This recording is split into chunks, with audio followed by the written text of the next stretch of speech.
The morning sun cast long shadows across the cobblestones of Windsor Castle as Kate Middleton stood before her bedroom window, watching the groundskeepers tend to the royal gardens below. Her reflection in the glass showed a woman who had aged gracefully into her role as the Princess of Wales. Yet today something felt different. There was a weight in her chest that she couldn't quite name, a sensation that had been growing stronger with each passing day. William had left early for a meeting with his father, King Charles, about upcoming royal duties. Their conversation at breakfast had been pleasant enough, filled with discussions about their children's school activities and weekend plans. Yet beneath the surface of their domestic routine, Kate sensed an undercurrent of something unspoken, something that had been building between them for months. She turned away from the window and began her daily preparations. As Princess of Wales, her schedule was meticulously planned weeks in advance. Today would bring a visit to a children's hospital in London, followed by a reception for a mental health charity she had championed for years.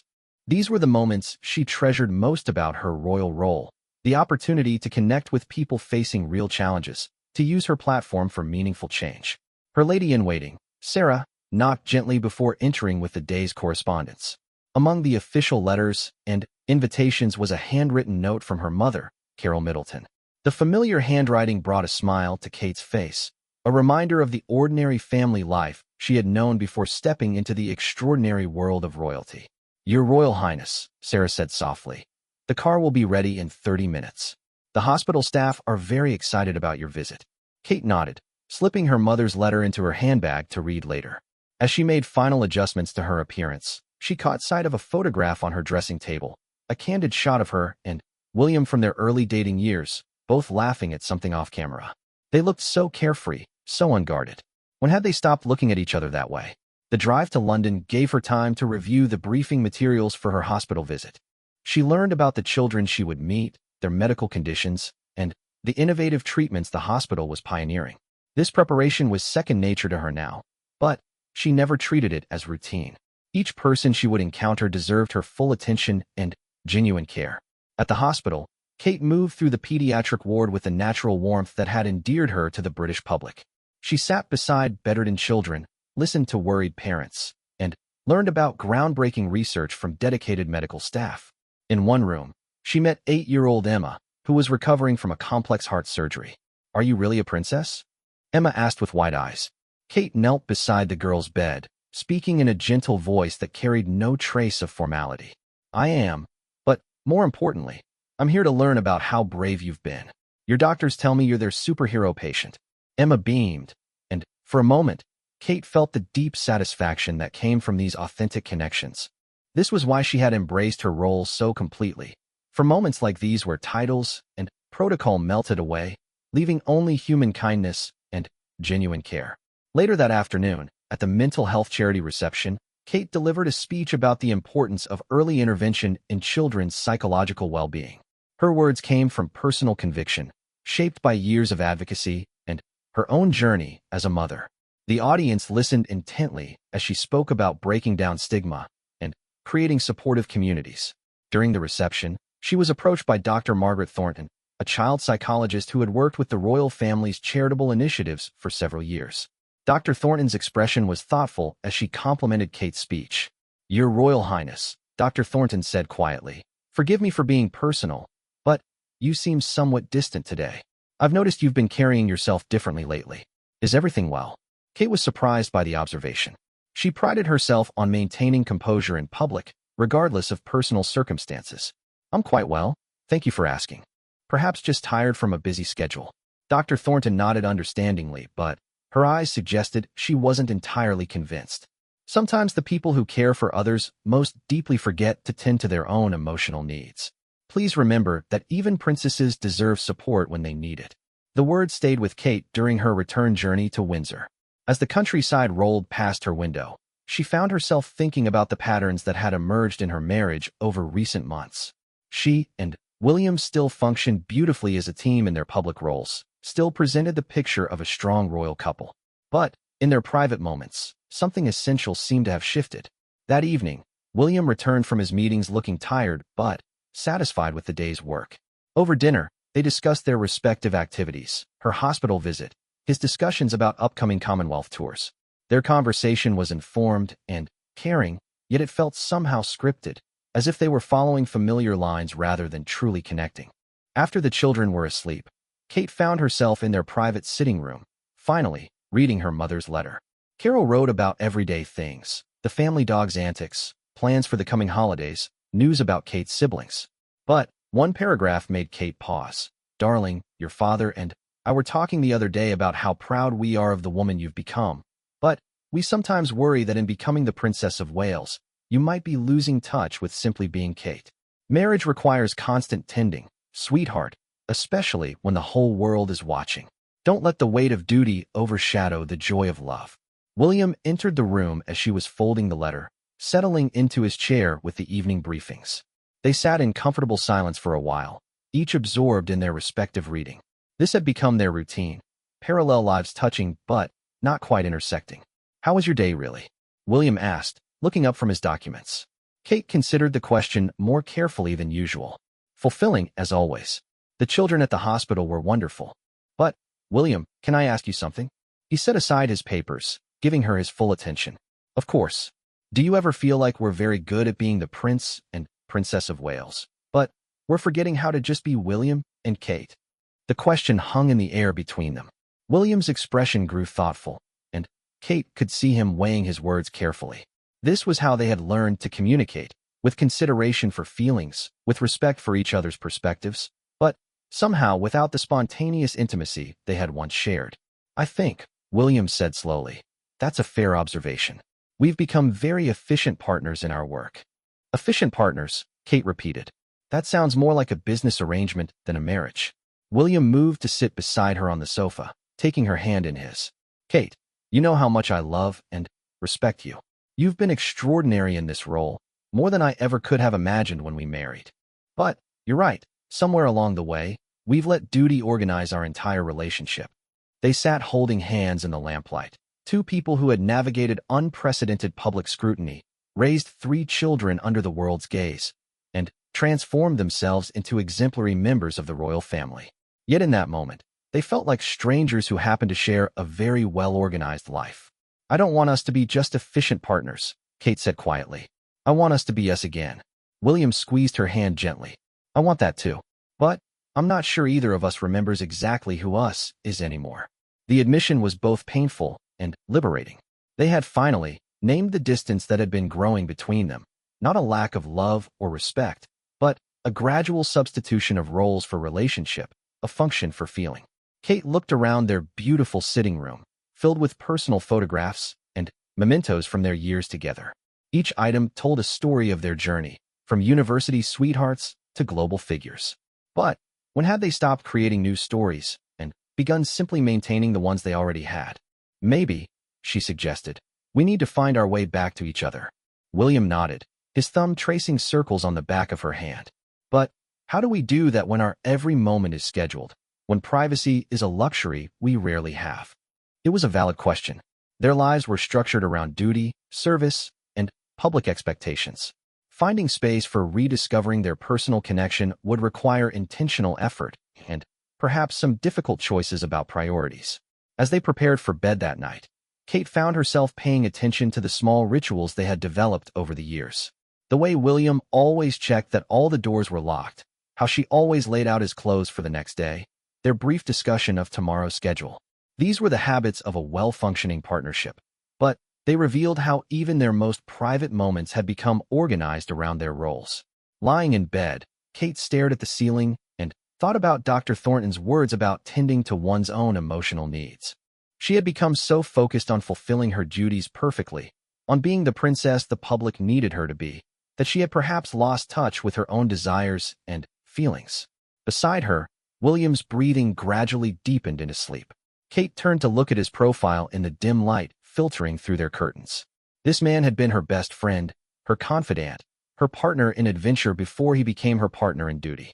She still loved him deeply, but she realized she missed him, missed the version of him that existed before titles and responsibilities had shaped their every interaction. Tomorrow would bring another day of scheduled appearances, official duties, and public service. But tonight, for the first time in months, Kate fell asleep thinking not about her role as Princess of Wales, but about the woman she was beneath that title, and the man sleeping beside her who had once known her better than anyone else in the world. The question that would follow her into sleep was whether they could find their way back to that knowing, or whether the distance that had grown between them would prove too wide to cross.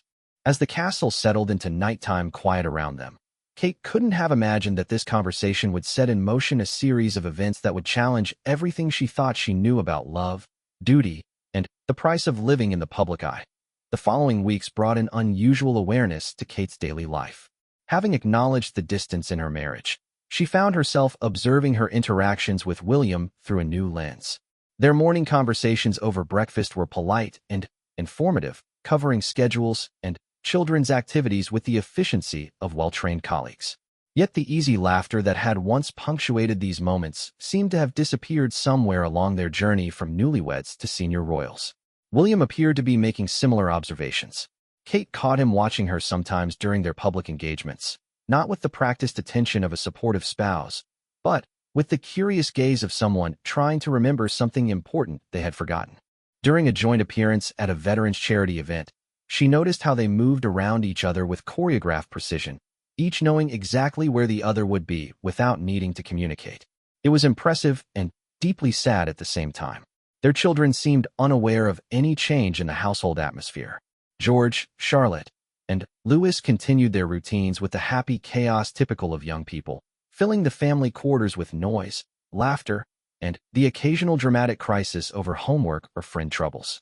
Kate found herself grateful for their presence, which prevented her and William from falling into the kind of strained silence that might otherwise have dominated their private time. One evening, while helping Charlotte with a school project about British history, Kate found herself explaining the concept of arranged marriages among historical royalty. Charlotte, with her 9-year-old directness, asked if people in those marriages ever learned to love each other. Some did, Kate answered carefully. Love can grow in many different ways. Sometimes people fall in love first, and then learn to live together. Sometimes they learn to live together first, and love grows from understanding and respect. Which kind did you and Papa have? Charlotte asked innocently. Kate paused in cutting paper crowns for the project. We fell in love first, she said quietly. And then we learned to live together in a very special kind of life. But you still love each other, right? Charlotte's question carried the slight anxiety that children sometimes feel when sensing undercurrents they can't fully understand.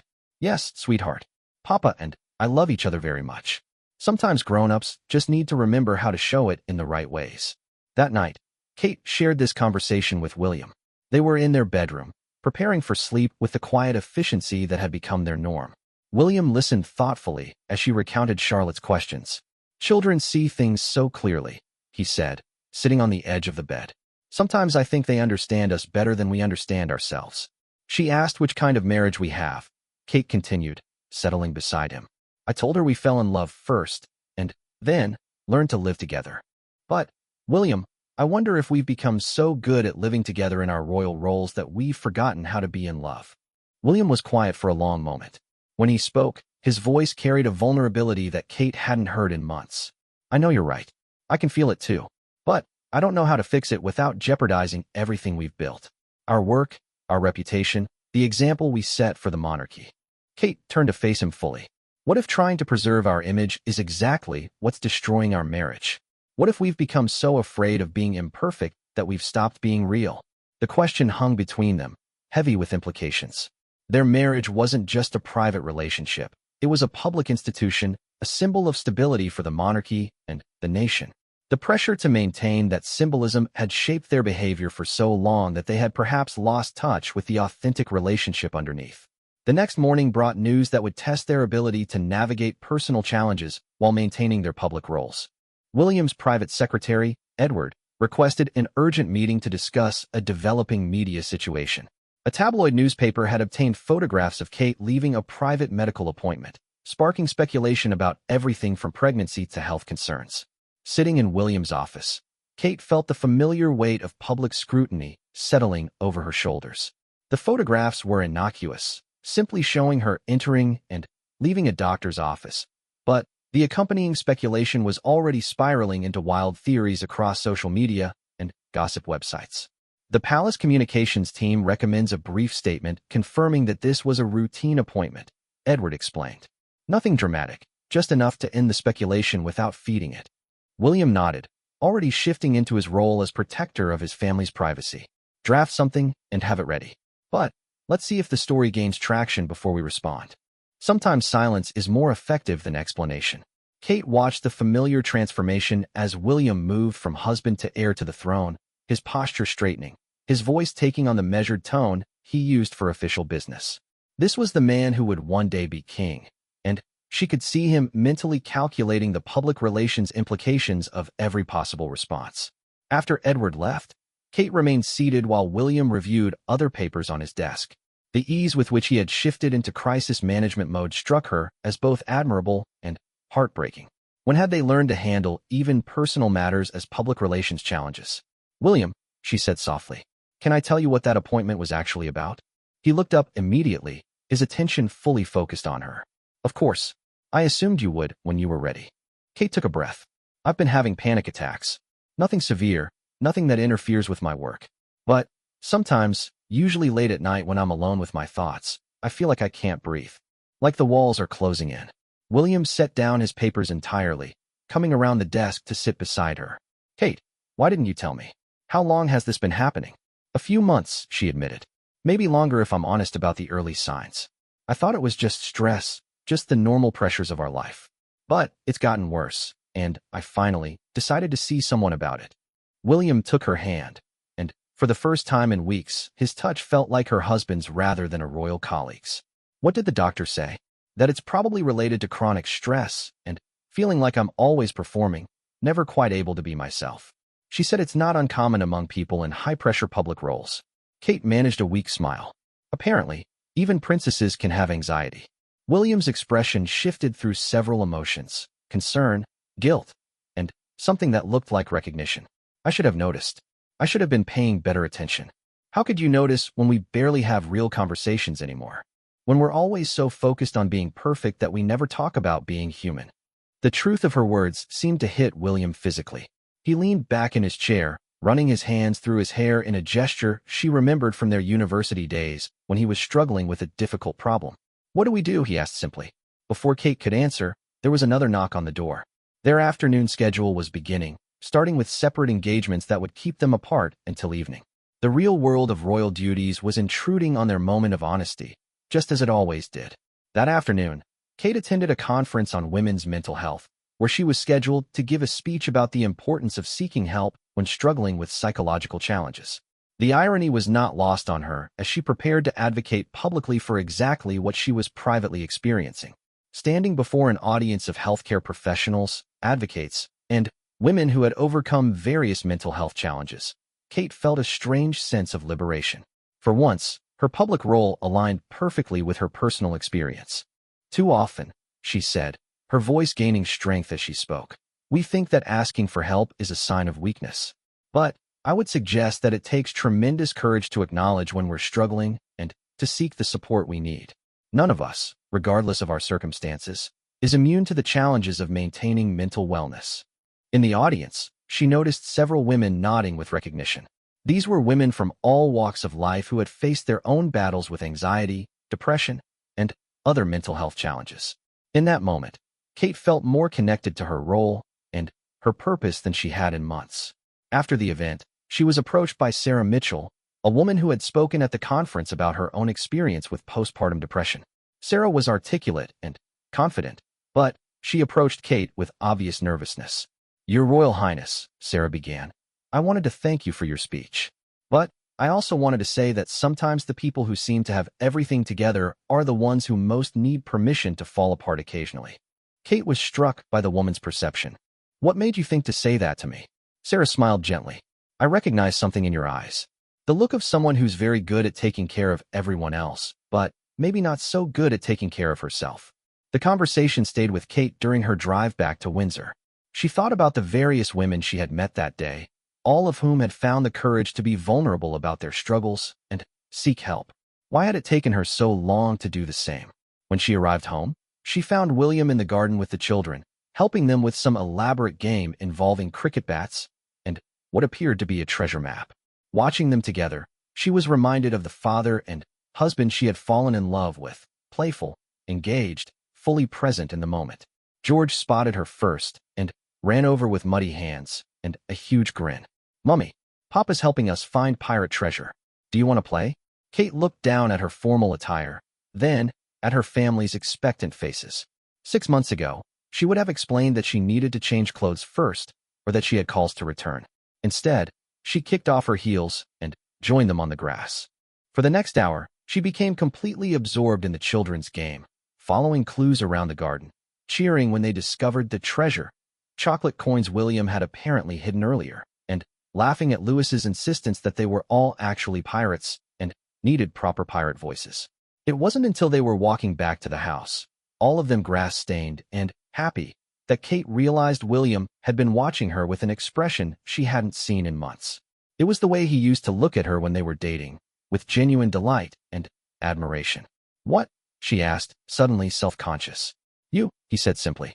"I haven't seen you laugh like that in a long time. It's nice to see you being Kate instead of the Princess of Wales." That evening, after the children were in bed, Kate made a decision. She found William in his study, reviewing briefing papers for the next day's engagements. "I want to tell you about my day," she said, settling into the chair across from his desk. Not the official version for the record, but what actually happened. William set aside his papers immediately, giving her the same focused attention he would give to any important matter of state. But his expression was softer, more open than it had been during their morning crisis meeting. Kate told him about her speech, about Sarah Mitchell's perceptive comment, about the moment in the garden when she had remembered what it felt like to simply enjoy her family without thinking about cameras or protocols or public perception. "I realized something today," she concluded. "I've been so afraid of being imperfect in public that I've forgotten how to be authentic in private. And that's not sustainable, William. Not for me, not for us, not for our children." William nodded slowly. "I think I've been doing the same thing. We've become very good at playing our roles, haven't we? Sometimes I wonder if we're losing ourselves in them. So what do we do about it?" William was quiet for a long moment, and Kate could see him thinking through the complexities of their situation. Their lives were genuinely complicated in ways that most couples never had to navigate. Privacy was a rare luxury. Spontaneity was nearly impossible, and their relationship served as a symbol for institutions much larger than themselves. "I think," William said finally, "we need to find ways to be real with each other, even if we can't always be real with the world. And maybe we need to accept that being real means being imperfect." Kate felt something shift inside her chest, a loosening of tension she hadn't even realized she'd been carrying. "That sounds terrifying and wonderful at the same time." "It does," William agreed. "But I'd rather be terrifyingly real with you than perfectly distant." As they prepared for bed that night, Kate noticed small changes in their routine. William asked about her anxiety appointment with genuine curiosity rather than polite concern. She shared her actual thoughts about the day's events rather than the diplomatic summary she usually provided. They talked about their children's personalities and challenges as parents do, rather than as public figures managing future members of the royal family. It wasn't a complete transformation. Years of carefully constructed habits don't disappear overnight. But it was a beginning, a conscious choice to prioritize their relationship over their image. As Kate settled into sleep beside her husband, she felt something she hadn't experienced in months. Hope that they could find their way back to each other without losing everything they had built together. The journey would prove more difficult than either of them imagined, testing not only their commitment to each other, but their understanding of what it meant to serve both their marriage and their duty. But that night, for the first time in a long time, they fell asleep not as the Prince and Princess of Wales, but as William and Kate, two people who had once loved each other enough to take on the world together, and who were slowly remembering that love might be worth fighting for. The morning after their honest conversation brought unexpected challenges. Kate woke to find William already gone, called away to an emergency meeting about a diplomatic crisis that required immediate royal attention. A handwritten note on his pillow apologized for the abrupt departure and promised to continue their discussion later. As Kate read his familiar handwriting, she felt the familiar tug of their competing loyalties, the desire to nurture their relationship against the demands of their roles. Over breakfast with the children, Kate made an effort to be fully present, engaging with their chatter about school projects and friend dramas without the distraction of checking her phone or mentally reviewing her schedule. Charlotte seemed to sense the difference in her mother's attention. "Mummy, you're really listening today," Charlotte observed with 8-year-old directness. I always listen to you, sweetheart, Kate replied, though she realized the comment held truth she hadn't wanted to acknowledge. Sometimes you listen with your ears, but not with your eyes, Charlotte continued with startling perception. Today you're listening with everything. The comment stayed with Kate throughout her morning as she prepared for a solo engagement at a literacy foundation. While her lady-in-waiting briefed her on the day's schedule, Kate found herself thinking about Charlotte's words. How many conversations had she been physically present for while mentally absent, her mind occupied with the endless calculations required by public life? The literacy event brought Kate face-to-face with children from disadvantaged backgrounds who were participating in reading programs. As she sat in a circle listening to a 10-year-old named Marcus read aloud from a book about adventure, she made a conscious effort to apply Charlotte's observation, to listen with everything, not just her ears. Marcus stumbled over several words, his face growing red with embarrassment as he struggled with a particularly difficult passage. Without thinking, Kate moved closer to him, her voice gentle and encouraging. That's a tricky word, isn't it? When I was learning to read, I had trouble with words like that too. Should we try it together? The boy nodded gratefully, and Kate helped him sound out the difficult phrases. Around them, other children watched with interest rather than judgment, and Kate realized she had created an authentic teaching moment simply by responding naturally rather than according to protocol. Later, during a conversation with the Foundation's director, Kate was told that Marcus had never shown such confidence in reading aloud before. Whatever you did in there, Your Royal Highness, it reached him in a way our trained volunteers haven't been able to accomplish. I just treated him the way I would want my own children treated, Kate replied. Sometimes the simplest approaches are the most effective.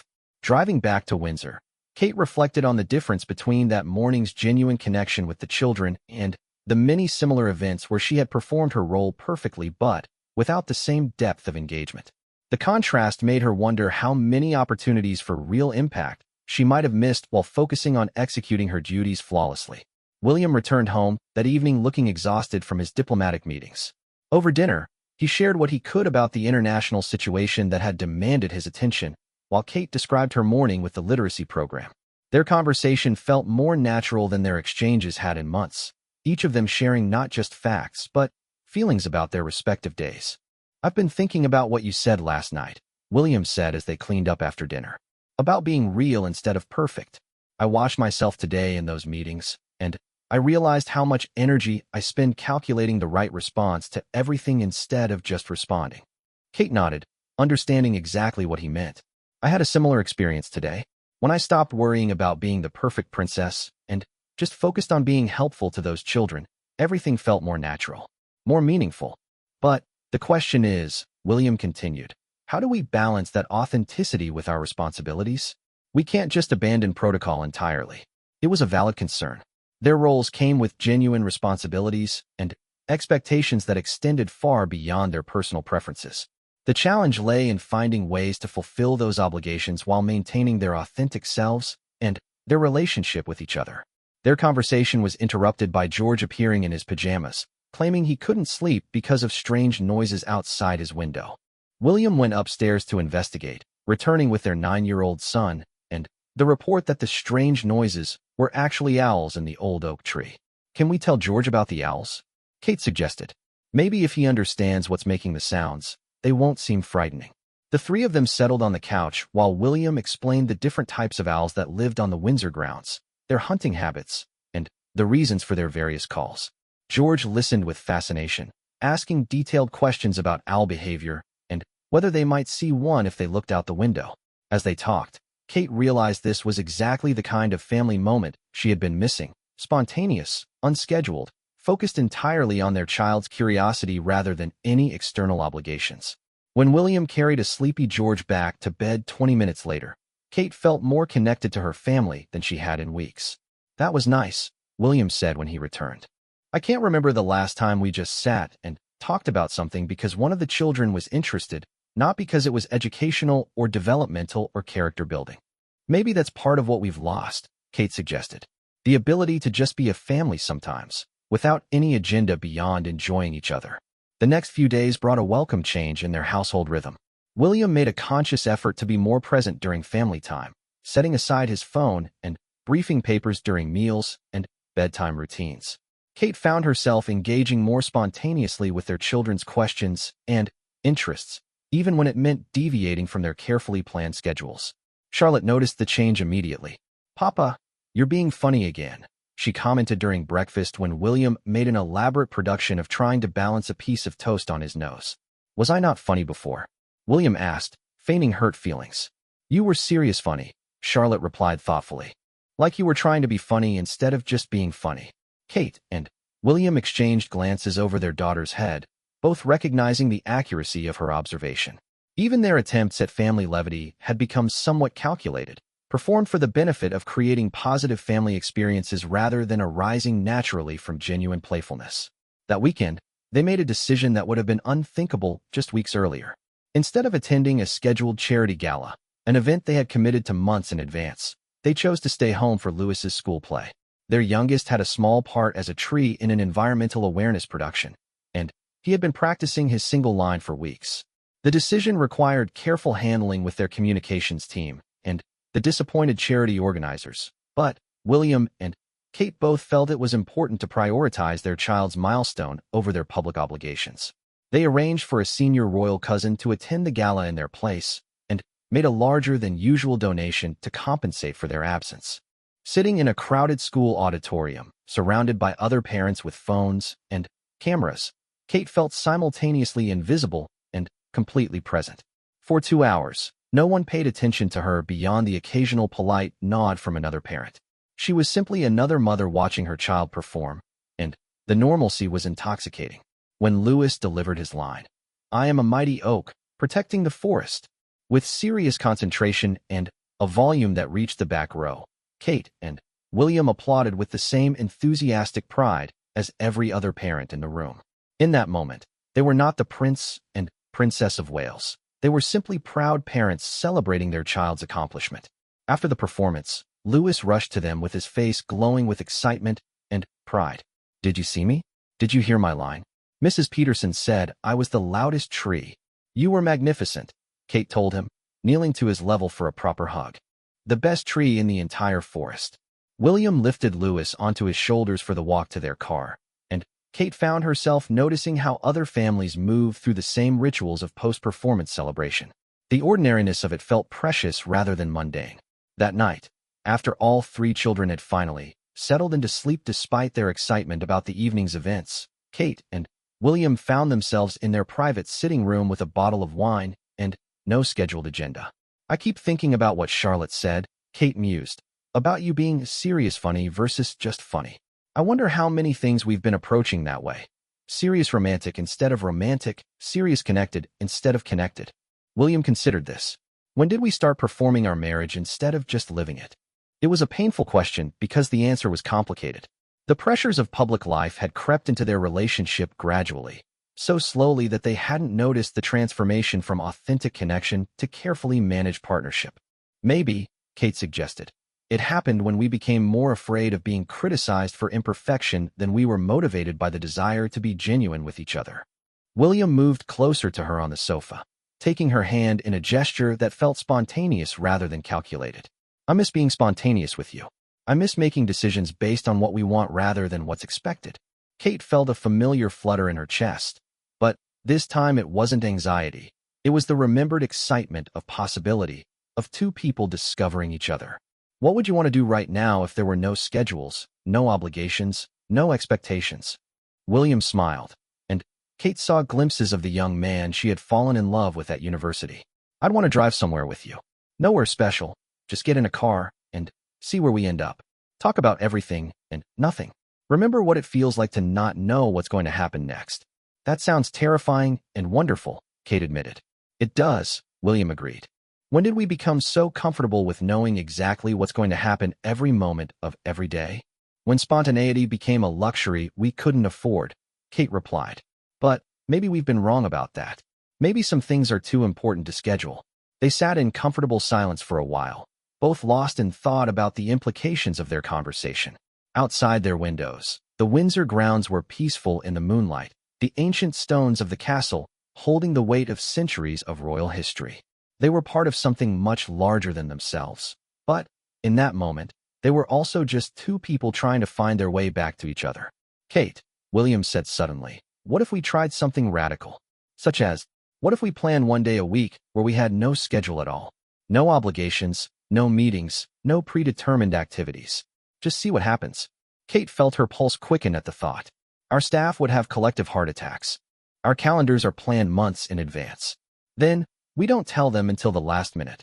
William suggested with a grin that reminded Kate of their early relationship, when he had been full of surprising ideas and impulsive adventures. You're serious about this? Completely serious.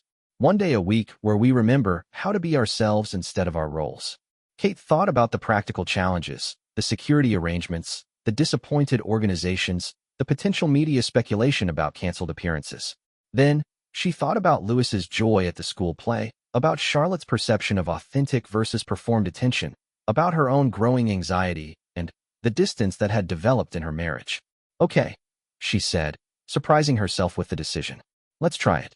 William's face lit up with genuine excitement. Really? But we start small. Maybe just a morning to begin with, see how it goes. William leaned over and kissed her, and, for the first time in months, the gesture felt entirely natural rather than dutiful. I love you, he said simply. I love you too, Kate replied, and meant it in a way that felt both familiar and newly discovered. As they prepared for bed that night, both of them felt something shifting in their relationship.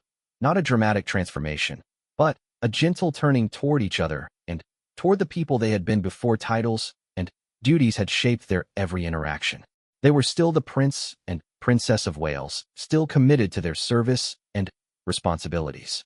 But they were also beginning to remember that they were William and Kate, two people who had chosen each other long before the world had chosen them. The journey back to authentic connection would prove more challenging than either of them anticipated, requiring them to confront not only their own habits, but the expectations of everyone around them. But that night, they fell asleep holding hands and talking about possibilities rather than obligations. And, for the first time in months, both of them looked forward to an uncertain tomorrow. Their first attempt at an unscheduled morning came the following Tuesday, when William quietly canceled his morning meetings and Kate postponed a charity breakfast. They told their staff they were taking the morning for urgent family matters, which wasn't entirely untrue. Their marriage was a family matter that had become quite urgent indeed. At 8 o'clock on a crisp October morning, Kate found herself sitting in the passenger seat of William's Land Rover with no destination in mind, and no security detail following at a discreet distance. It had taken considerable negotiation with their protection officers, who were deeply uncomfortable with the spontaneous nature of the excursion, but William had insisted they needed some version of normal life, even if it couldn't be completely ordinary. Where should we go? William asked as they passed through the gates of Windsor Castle. I don't know, Kate replied, and the admission felt strangely liberating. When was the last time either of us said that, and meant it? William laughed, a sound that seemed to surprise him with its spontaneity. I can't remember. Usually when someone asks me where I want to go, I have 3 options that have been researched and approved by various committees. They drove through the English countryside without a map or GPS destination, taking turns choosing directions based on nothing more than curiosity or whim. Kate found herself noticing details that usually escaped her attention during official travels. The way morning mist clung to the fields, an elderly man walking his dog along a country lane, children waiting at a bus stop with their school bags. Look, she pointed to a small roadside cafe with steam rising from its windows. Should we stop?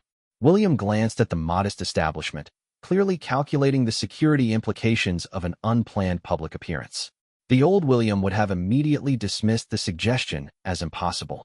Instead, he surprised Kate by pulling into the tiny parking lot. Why not, he said. We'll just be quick.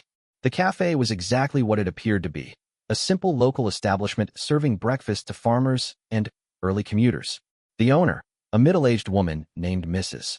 Henderson, clearly recognized them but chose to treat them as ordinary customers rather than royal celebrities. 2 teas and the full breakfast? She asked, as if she served future kings and their wives every Tuesday morning.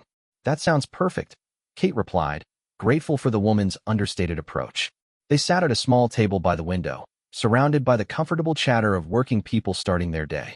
For 20 minutes, they ate eggs and bacon and toast while talking about nothing more significant than the weather and the countryside views. It was profoundly ordinary and utterly precious. "This is what I miss," William said quietly. "Just being able to make simple decisions and follow through on them without a committee meeting." Kate nodded, watching a farmer at the next table reading his newspaper while eating breakfast with the unhurried pace of someone whose schedule was dictated by seasons and livestock rather than royal protocols. "Sometimes I wonder what our marriage would be like if we were just William and Kate Smith, living in a cottage somewhere, worrying about ordinary things." "Different," William admitted. "Probably easier in some ways, more difficult in others. But I think we'd still be us, underneath everything else." When they left the cafe, Mrs. Henderson simply nodded goodbye as she would to any customer. No photographs, no requests for selfies, no elaborate curtsying. As they walked back to their car, Kate felt lighter than she had in months. "How do you feel?" William asked as they continued their aimless drive. "Human," Kate replied without hesitation. "Like myself instead of my role." They spent the rest of the morning exploring small villages and countryside paths, stopping whenever something caught their interest. At an antique shop in a tiny hamlet, they browsed among old books and vintage postcards like tourists rather than royals. Kate bought a small watercolor of wildflowers that reminded her of the bouquet from their wedding, while William purchased an old compass for adventures. He told her with a smile that made her remember falling in love with him. By the time they returned to Windsor for lunch, both of them felt refreshed in a way that no spa treatment or vacation had achieved. The morning had reminded them of who they were together when stripped of titles and obligations. Two people who genuinely enjoyed each other's company and shared a sense of curiosity about the world around them. However, their experiment in spontaneity had not gone unnoticed. Edward, William's private secretary, was waiting with a concerned expression and a list of inquiries from various staff members about the canceled morning appointments. "Sir, there are several matters that need your immediate attention," Edward began. "The canceled meeting with the foreign secretary has caused some scheduling difficulties, and there are questions about the rescheduled charity event." Kate watched William's posture shift back into his official bearing, the easy relaxation of the morning disappearing as he mentally shifted from husband back to heir to the throne. The transformation was so complete and instantaneous that she felt a stab of loss for the man she had been talking with just moments before. "Schedule a call with the foreign secretary for this afternoon," William instructed, "and send appropriate apologies to the charity with assurance that we'll find another opportunity to support their work." As Edward detailed the various complications arising from their spontaneous morning, Kate found herself thinking about the woman in the cafe who had treated them like normal people, and the antique dealer who had chatted with them about local history without any awareness of their identities.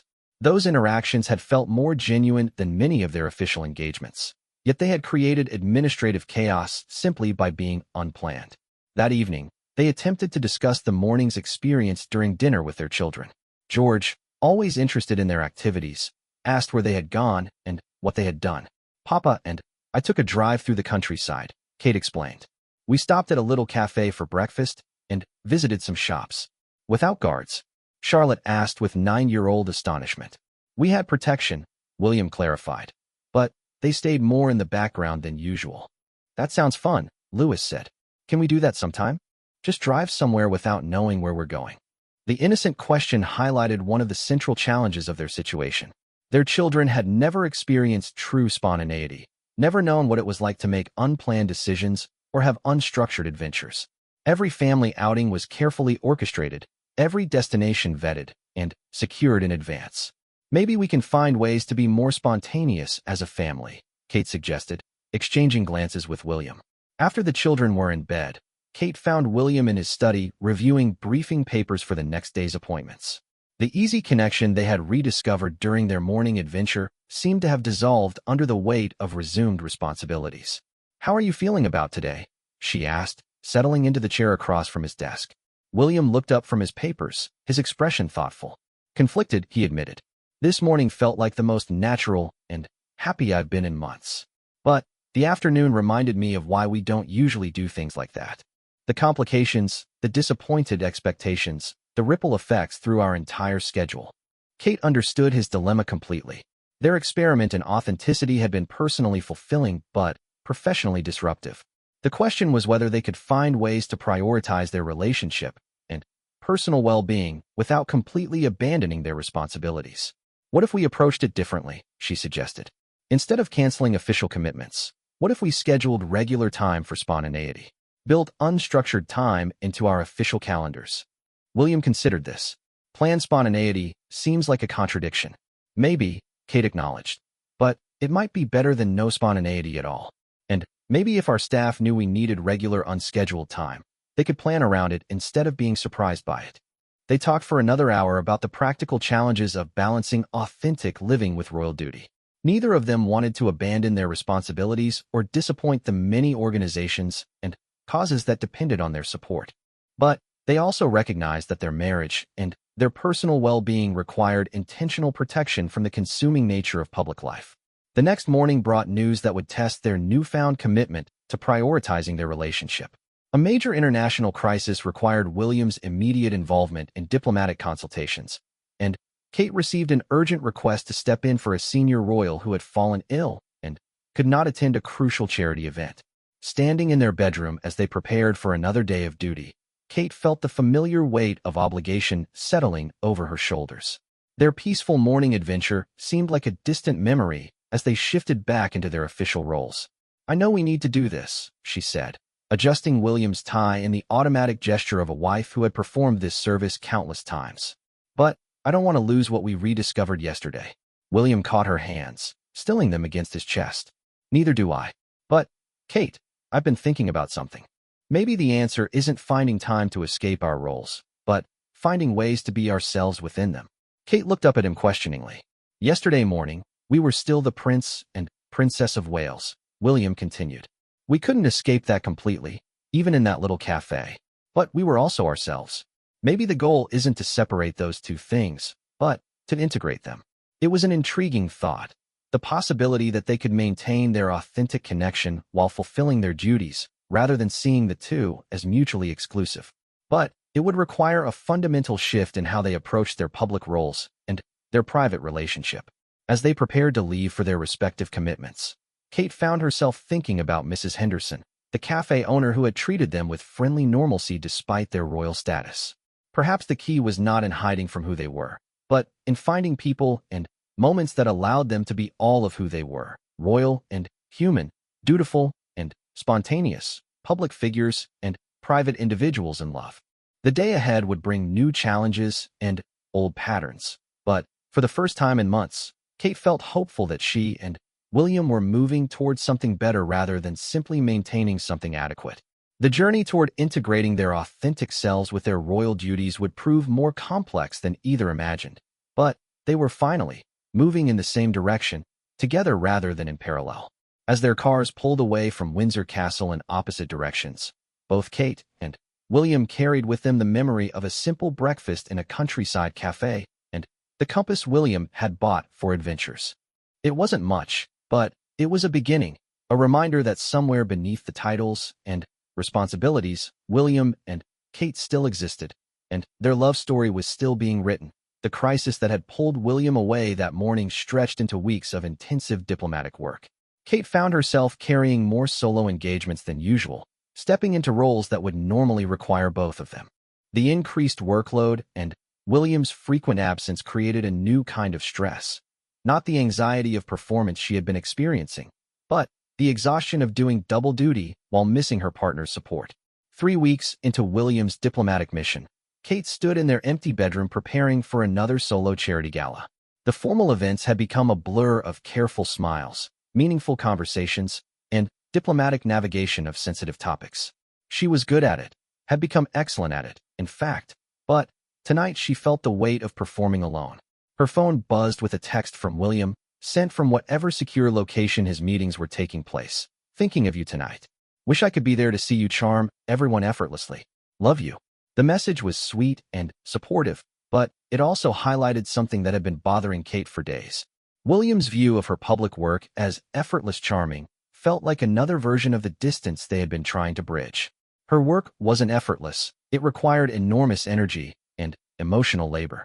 But somehow, even as they were trying to be more authentic with each other, William still saw her public role through a lens that didn't account for its genuine difficulty. At the gala, Kate found herself in conversation with Lady Margaret Thornton, an older woman known for her direct manner and decades of charitable work.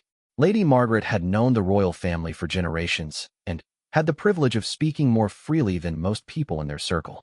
"My dear," Lady Margaret said during a quiet moment between speeches, "you look exhausted. And don't tell me it's just the busy schedule. I've seen busy, and this is something different." Kate was surprised by the observation. She prided herself on maintaining composure regardless of personal circumstances. "I'm quite well, thank you. Just managing a heavy workload while William is away."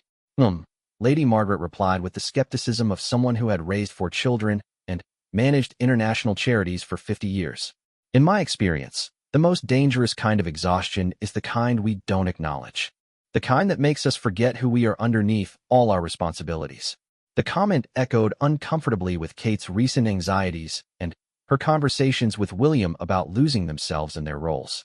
"What would you suggest?" she asked, genuinely curious about the older woman's perspective. "Remember that you're human before you're royal," Lady Margaret said simply. "And that being human means occasionally admitting when things are difficult. The public doesn't need you to be perfect, they need you to be real." That night, alone in their bedroom, Kate called William despite the late hour and the complexity of reaching him through secure channels. When he finally answered, she could hear the exhaustion in his voice that matched her own. "How was the gala?" he asked immediately. "Successful," Kate replied automatically, then caught herself. "Actually, that's not the whole truth.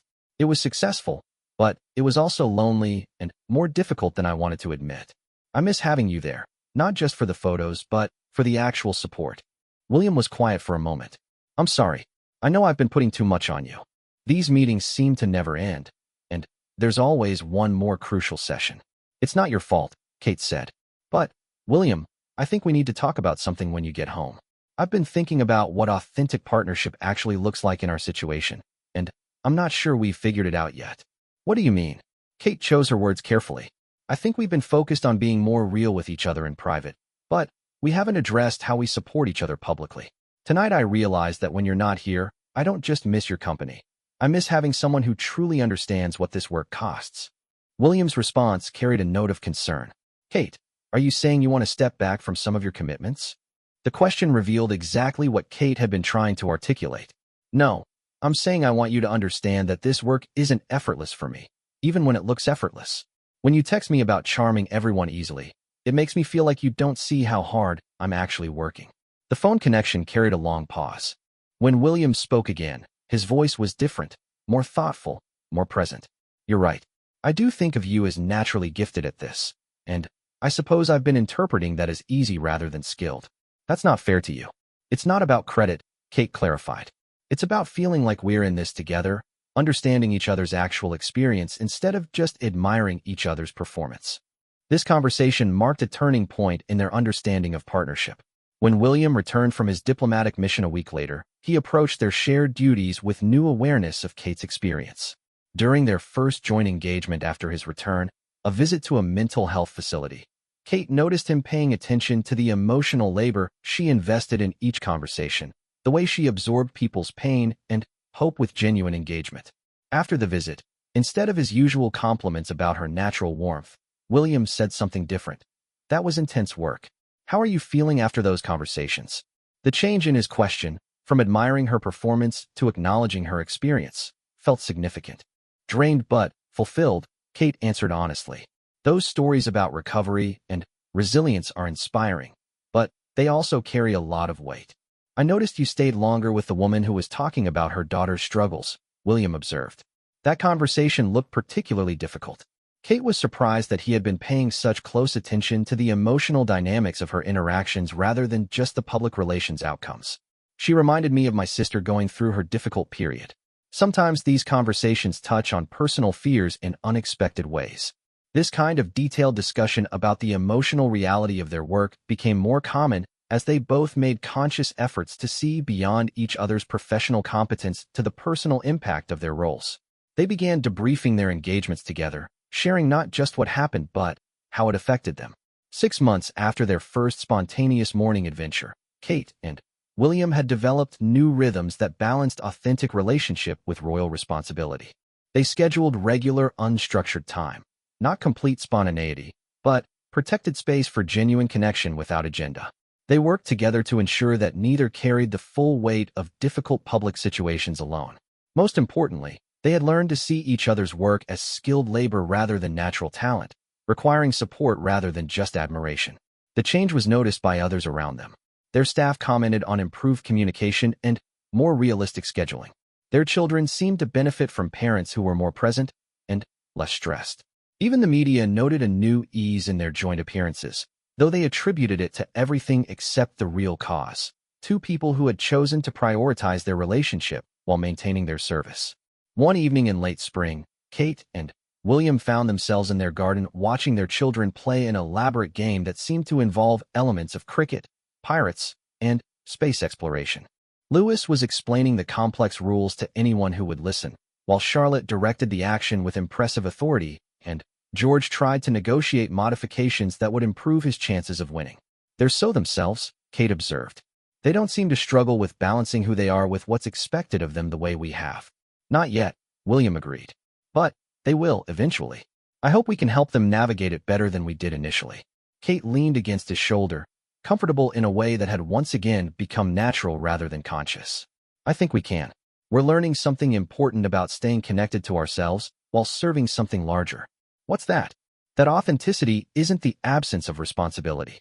It's bringing your whole self to your responsibilities instead of just the parts that seem appropriate." William considered this. "So when we tried to be perfect princes and princesses, we were actually being less effective than when we're imperfect humans doing our best?" "Something like that," Kate smiled. "Though I think we're becoming better princes and princesses precisely because we're more comfortable being human." As the sun set over the Windsor grounds, and their children's game grew more elaborate and joyful, Kate and William sat together in comfortable silence. They had not solved all the challenges of royal life, nor had they achieved perfect balance between personal needs and public duty. But they had rediscovered each other within their roles rather than despite them.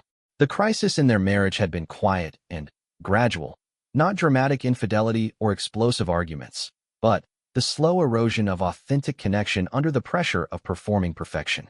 Their recovery had been equally quiet, not grand gestures or dramatic revelations, but consistent small choices to prioritize truth over image, connection over efficiency, partnership over parallel performance. Later that evening, as they prepared for bed, Kate found herself thinking about the title someone had suggested for a documentary about their charitable work, "A Silent Goodbye." The phrase had initially puzzled her, but now she understood it differently. They had said a silent goodbye to the version of their marriage that prioritized appearance over authenticity, that mistook competent partnership for intimate connection. In its place, they had quietly welcomed back a marriage that was more complex but more genuine, one that included their titles and duties but wasn't defined entirely by them. They were still the Prince and Princess of Wales, still committed to service and duty. But they were also William and Kate, two people who had chosen each other long before the world had chosen them, and who had rediscovered that their love story was strong enough to bear the weight of their extraordinary circumstances. The silent goodbye had been to their own performance anxiety, to the fear that being human would make them inadequate to their roles. What they had discovered was exactly the opposite, that bringing their full humanity to their service made them more effective, not less. Their wordless moment of understanding had stunned not the world, but themselves, as they realized that the marriage they thought they were protecting through perfect performance was actually suffocating under the weight of their protection. As Kate settled into sleep beside her husband, listening to the familiar sounds of William checking doors and windows in their nightly routine, she felt profound gratitude for their quiet revolution. They had not needed to abandon their duties or escape their circumstances to find their way back to each other. They had simply needed the courage to be themselves within their extraordinary life, rather than becoming someone else for it. The next morning would bring new challenges and responsibilities, as every morning did.